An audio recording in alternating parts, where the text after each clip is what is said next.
Depuis 15 jours, tous ne pensent qu'à cela, à en devenir obsessionnels, arrivés à Dakar. Les rescapés de l'Africa Eco Race ont enfin touché du doigt leur rêve, s'élancer pour l'ultime run le plus prestigieux le long de l'océan Atlantique et franchir la ligne sur les bords du mythique lac Rose, juste pour le plaisir. Afin de clore en beauté ces 2 semaines de course, de douleur, de souffrance, mais aussi de plaisir. Au programme donc ce dimanche, les 22 derniers kilomètres de secteur sélectif entre Niocob et le lac Rose. Mais avant d'arriver à Dakar, cela se mérite.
Au départ, à Monaco, il y a 15 jours, ils étaient près de 60 en moto. Ce dimanche, ils sont encore très nombreux à s'élancer de la ligne de départ sur les bords du lac Rose. Tous derrière Stefan Zvitko.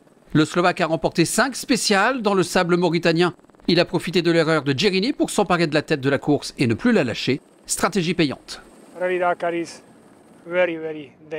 C'est une course dangereuse, mais avec des étapes très belles, surtout en Mauritanie. C'est un pays magnifique, avec beaucoup de sable, de dunes.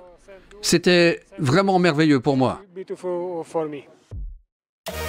Au général, Zvitko remporte cette 14e édition de l'Africa Eco Race. Il s'impose avec 1h38 d'avance sur Jerini. Xavier Flick, le premier pilote des Motul Extreme Rider, est 3e devant Ulvalseter, Tares et Wallace. Justement, les Motul Extreme Rider ont sacré un nouveau champion. Un jeune breton de 27 ans, Xavier Flick, leader de la catégorie depuis la première spéciale et émerveillé de gagner ici, au lac Rose. Ça fait tout drôle ce matin quand ils ont lancé le départ, il y a une certaine adrénaline. Ça fait chaud au cœur, on y est, ça y est, on est à l'arrivée, la course est terminée. On est sur un site historique du rallye raid, donc ça fait plaisir, ouais. Et voilà, passer l'arrivée, c'était vraiment quelque chose de sympa, ouais.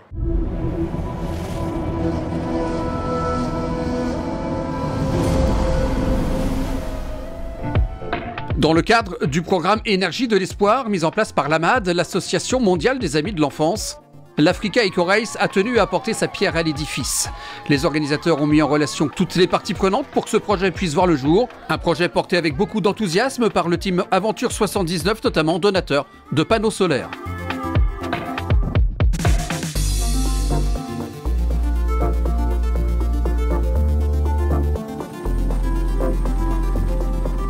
Avec un partenaire local de chez nous qui nous a offert 69 panneaux solaires.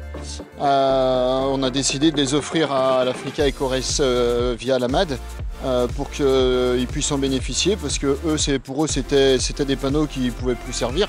Donc on s'est rapproché de l'Africa et voilà, on a offert les panneaux solaires. ce qui est un très beau geste, je pense. Pour nous, c'était aussi, outre la course, c'est une priorité. On garde ce côté, il y a l'écologie, il y a l'humanitaire et on met un point d'honneur à garder ça. Pour nous, c'est très important, même les partenaires, voilà, c'est un plus. Et ces panneaux solaires ont ainsi été acheminés en Mauritanie par le Tesorobus, un bus qui restera ensuite au Sénégal, car celui-ci va désormais se transformer en salle de classe itinérante et sillonnera les routes du pays. Toutes ces initiatives ont séduit Anthony Schlesser, qui s'est beaucoup investi pour que ces projets puissent voir le jour.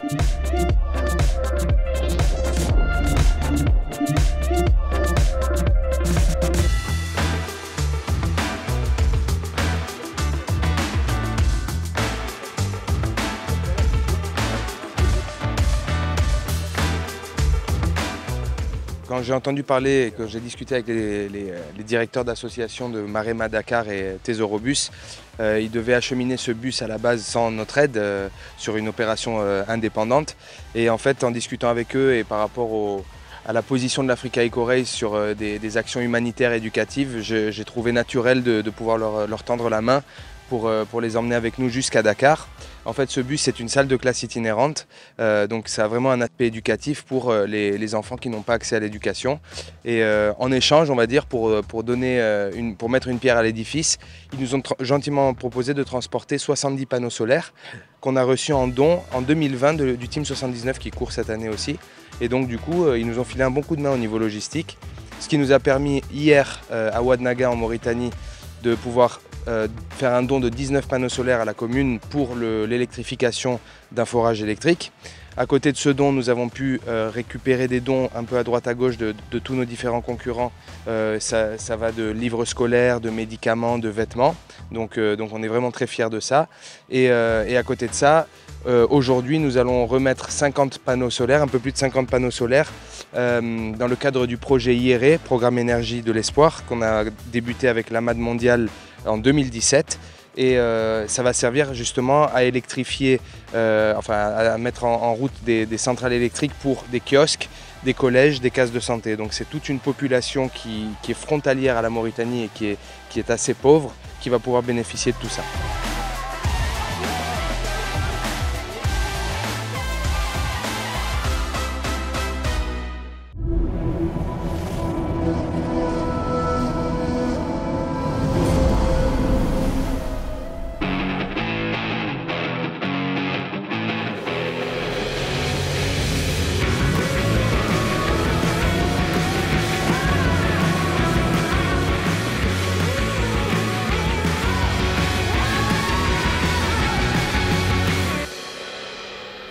Du côté des camions, le cap et la motivation furent identiques aux autres catégories. La douleur a tiraillé les organismes et les mécaniques. Mais le Sénégal est un Eldorado et il faut coûte que coûte y arriver. Et Thomas Tomeček y est arrivé tout seul pour une première historique. C'est la première fois que je gagne seul cette course et je suis encore plus satisfait. C'est la liberté totale. C'est la course de la liberté. J'adore parce que je peux faire ce que je veux. Quand je suis tout seul, je ne stresse pas et je suis vraiment satisfait. Eux aussi se sont fixés un but, le même que les autres évidemment, rejoindre Dakar à bord de ces SSV, ces petits engins très maniables et très agréables à piloter dans le sable et dans les dunes. Et les meilleurs cette année furent Jean Daguerre-Hayek et Patrick Antonioli. Aujourd'hui, on oublie tout. Sérieusement, on oublie tout. C'était difficile, éprouvant, on avait hâte que ça s'arrête. Mais là, aujourd'hui, on oublie tout, on est heureux et voilà, on va profiter, on va fêter cette victoire. Et puis en auto, le plus régulier de tous fut Philippe Gosselin. Il a gagné 5 spéciales, 2 au Maroc, 2 en Mauritanie et 1 au Sénégal. Globalement, il n'a eu aucun souci mécanique. Il a géré dans le sable afin de pouvoir monter sur la plus haute marche du podium.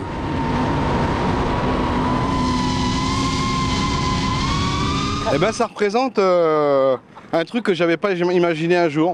Gagner une étape ou deux de temps en temps sur un rallye, ça m'aurait convenu. Mais de gagner le rallye complètement, là par contre, je découvre des interviews, je découvre tout ça. Et ça, franchement, ça fait plaisir, quoi. Au général, victoire de la 204 devant le SSV de Jean Daguerre-Hayek. Le néerlandais Meyer est lui 3e. Tomeček et son Tatra sont 5e.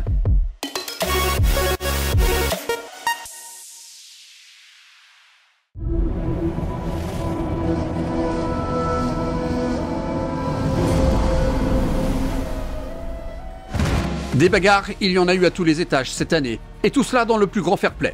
Toujours avec cet esprit des rallyes raids à l'ancienne, comme les aimait Thierry Sabine.